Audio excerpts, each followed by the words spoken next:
Okay, so the output of these print statements, because we had end equals this blank character here,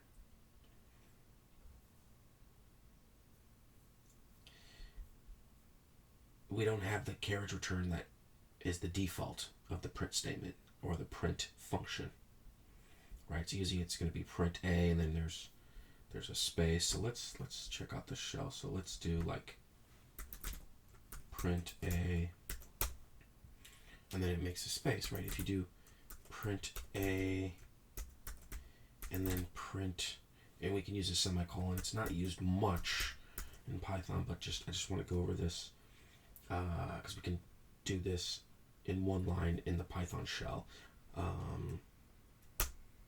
So it prints A, and then as an automatic new line carriage return, and then it prints B, and then there's another new line carriage return. So if we wanted to print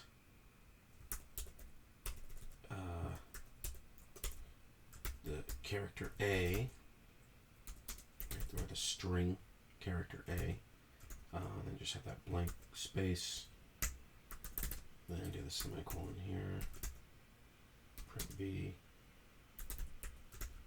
and that one, it's going to print AB. That's going to be our output right here. So, or you can end with a space. So we're going to print A, and then end is that one, right? And then a separate print statement B,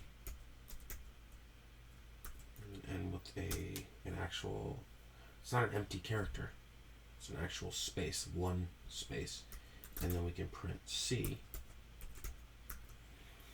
and that will, because we don't have an end there, end at empty character space or one blank space or whatnot, the default is the end is going to be a new line carriage return. So there it is, ABC. And we can see that here. So if we did print A and then end here, we don't have to use the semicolons because this is just an atom. So you can use whichever program that you feel most comfortable.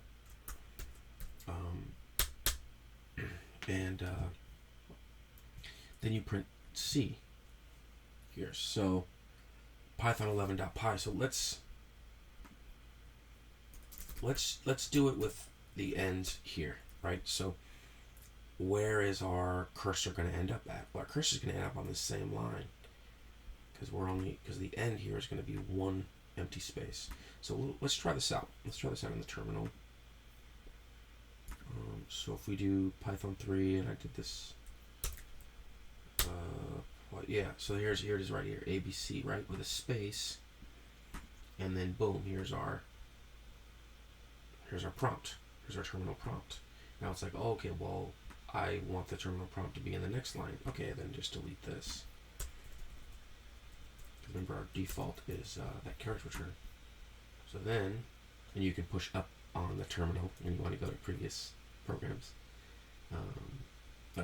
Previous commands. So it's going to be Python 3, Python 11.py. And there it is, ABC. And then we have that carriage return because of the default. So let's minimize those and go back to our Swaroop text. Let's check out escape sequences. Suppose you want to have a string which contains a single quote. How we specify the string. For example, the string is what's your name. You cannot specify what's your name with the single because Python will be confused as to where the string starts and ends. So this can be done with the help of what is called an escape sequence. So this backslash will be our escape sequence. So let's use it. So we can do what's your name, right? And then normally, and look, and so this, it makes it easy to read actually, because we know that we're doing this wrong. So otherwise this would be still be green, right? So it would be back, lean back, not lean forward, the lean back one, the back slash. So escape, lean back, escape backslash. There it is. What's your name? You can also do what we talked about before, which is you can alternate like the double quotations outside, and then the inside would be the single, and that would be have the same output as well. Another way of specifying the specific string would be what's your name, i.e. using double quotes, which we just did. And then what if you wanted to specify a 2-line string? So let's do this.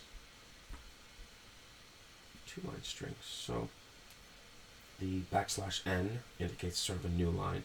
So you could do this is the first line. This is the second line. Now, why did not this work? Well, there could be a few reasons. One could be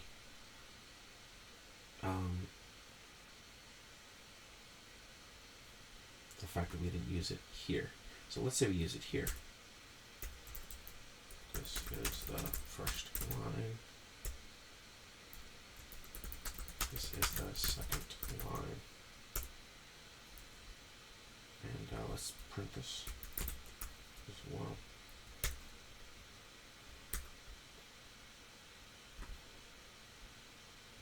So right here. Check that out. This is Python 11. It should print A space B space C, and then it should go to the next line, right? So you're gonna have A B C with one space in between, and then it should say this is the first line, period, and then we should have a new line, and then the next line should be this is the second line, period. Let's check it out. Let's give it a shot. This is what Swaroop is sharing with us. It didn't work on the shell.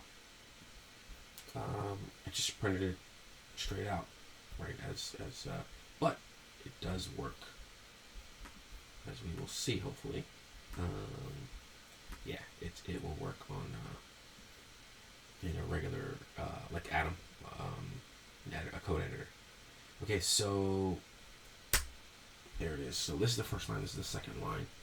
It's really important to remember, and that's why, just for me personally, especially being relatively new to programming, you know, I've been programming less than 2 years, and that includes, you know, HTML, CSS, JavaScript, Python, etc. Maybe even it's like less than 2 years, and not even like full time where I'm doing, you know, 16-hour days or 12-hour days.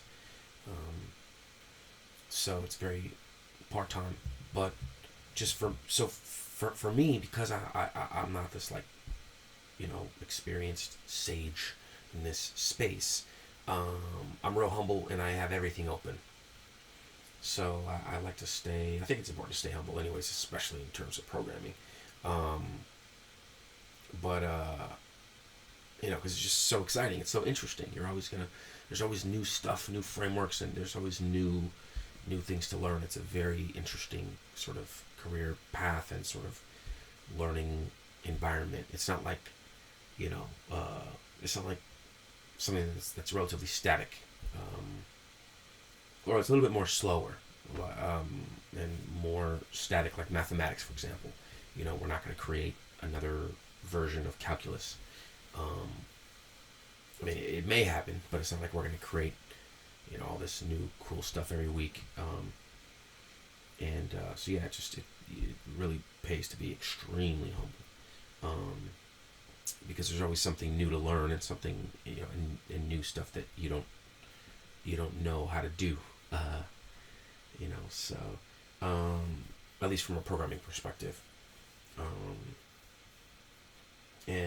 But yeah, so I like to keep the terminal open. I've got, you know, the idle, Python 3 shell open. I've got Atom open, etc. So, and then just try different stuff. Like this didn't work here on idle, and I'm like, okay, well, it probably will work. It probably won't work on the terminal as well because they're very similar, but it'll probably work, you know, on in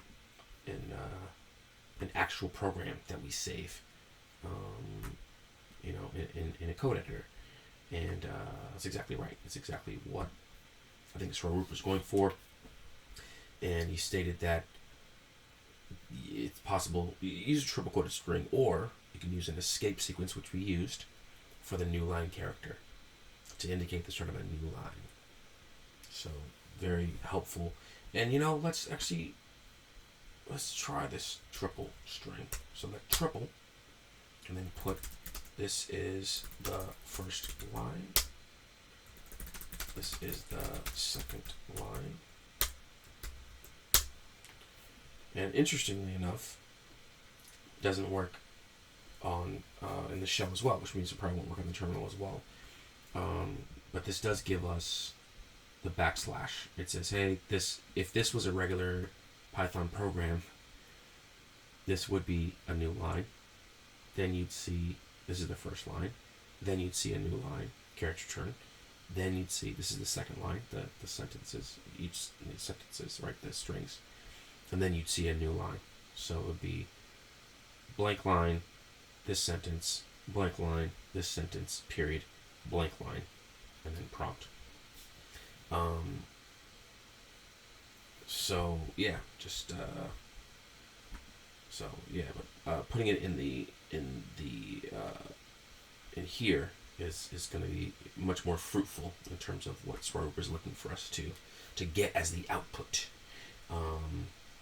And after this, we will cover the escape sequence using the \tab, and we will move forward from there. Thank you very much.